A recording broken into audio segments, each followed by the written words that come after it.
നമസ്കാരം പ്രിയ സുഹൃത്തുക്കളെ. ഒഴിവു ദിവസം കിട്ടുമ്പോൾ എന്താ എൻ്റെ പരിപാടി അല്ലെങ്കിൽ എന്താ ഞാൻ ചെയ്യാന്നുള്ളത് ഓരോ ഒഴിവു ദിവസം പോലെ ഇരിക്കും. ഇന്ന് എനിക്ക് പ്രത്യേകിച്ച് ഒരു പരിപാടിയില്ല. ലേറ്റായിട്ട് ഉറങ്ങി, ഇന്നലെ നേരത്തെ എഴുന്നേറ്റു. ഇന്നിതാ ഇപ്പം എഴുന്നേറ്റത് വൈകിയത് കൊണ്ട് ഇപ്പം ലഞ്ച് കഴിക്കാനുള്ള സമയമായിരിക്കുകയാണ്. അപ്പോൾ നമ്മളിങ്ങനെ പാത്രമൊക്കെ എടുത്ത്, നമ്മുടെ ഇവിടെ മെസ്സാണല്ലോ, മെസ്സിലോട്ട് പോവാണ്. റൂമൊക്കെ പൂട്ടി മെല്ലെ നമ്മൾ ഫുഡ് കഴിക്കാൻ പോകണം. ഇനി എന്തുണ്ടാവും എന്നറിയില്ല. എന്തായാലും ഇവിടെ നമുക്ക് പരിപ്പിൻ്റെ ഒരു വകഭേദമായിട്ടുള്ള കറിയായിരിക്കും. എന്ത് വെച്ച് കഴിഞ്ഞാലും ഇവിടെ പരിപ്പ് നമുക്ക്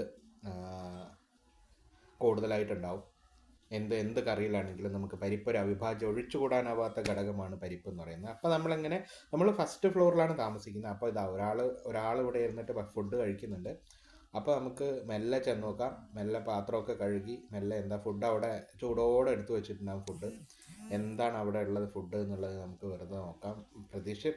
വേറെ പ്രതീക്ഷിക്കൊന്നും വേണ്ട. നമുക്ക് എന്തായാലും പരിപ്പിൻ്റെ ഒരു വകഭേദം, ചോറ്, പിന്നെ വേറെ എന്തെങ്കിലും കറി, അച്ചാറോ അങ്ങനെ എന്തെങ്കിലും ഉണ്ടാവുമായിരിക്കും. അതാ നമ്മളിവിടെ എല്ലാം റെഡിയാക്കി വെച്ചിട്ടുണ്ട്.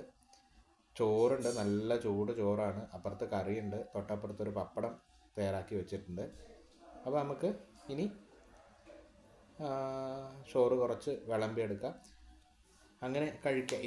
ഇത്രയൊക്കെ തന്നെയുള്ളൂ പിന്നെ ഈ വീക്കെൻഡിലുള്ള പരിപാടികൾ. പക്ഷേ ഈ വീക്കെൻഡിൽ ഞാൻ വേറൊരു കാര്യം ഇങ്ങനെ ആലോചിച്ചു.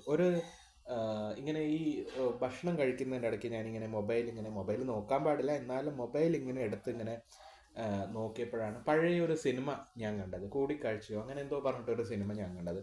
അതിൽ ബാബു ആൻ്റണി ആയിരുന്നു പിന്നെ അതിലെ നായകന്മാരിൽ ഒരാൾ. അപ്പോൾ അതിൻ്റെ ആ വീഡിയോയുടെ അടിയിൽ വന്നൊരു കമൻറ്റ് എന്നെ പഴയ കുറച്ച് ഓർമ്മകളിലേക്ക് കൊണ്ടുപോയി. എന്താ സംഭവം എന്ന് പറഞ്ഞു കഴിഞ്ഞാൽ, അതിൽ വന്നൊരു കമൻ്റായിരുന്നു, ബാബു ആൻ്റണി നായകനാണല്ലോ, സമാധാനം. അതെ, ബാബു ആൻ്റണി നായകനായി വന്നു കഴിഞ്ഞാൽ സമാധാനം എന്ന് വിചാരിക്കുന്ന ഒരു സമയം ഉണ്ടായിരുന്നു ചെറുപ്പകാലത്ത്. നമുക്കെല്ലാവർക്കും ഉണ്ടാകും. ബാബു ആൻ്റണിയുടെ ചന്തയായാലും അങ്ങനെ ബാബു ആൻ്റണി അഭിനയിച്ച നായകനായി അഭിനയിച്ച ഒട്ടേറെ ഇടിപ്പടങ്ങൾ കാണാൻ പോയ ഒരു ചെറുപ്പകാലം നമുക്കുണ്ടായിരുന്നു. നമ്മൾ എന്ത് കളിയാണെങ്കിലും എന്ത് ക്രിക്കറ്റ് ആണെങ്കിലും ബാബു ആൻ്റണിയുടെ സിനിമ വന്നു കഴിഞ്ഞാൽ നമ്മളത് കാണാൻ എത്ര ദൂരേക്ക് വേണമെങ്കിലും കാണാൻ പോകുന്നുള്ള ഒരു സമയം കൂടെ ഉണ്ടായിരുന്നു നമുക്ക്.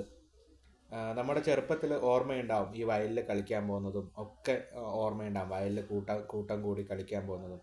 അപ്പോൾ ഇത്രയൊക്കെ ഉള്ളൂ എൻ്റെ വീക്കെൻഡ്. ബൈ.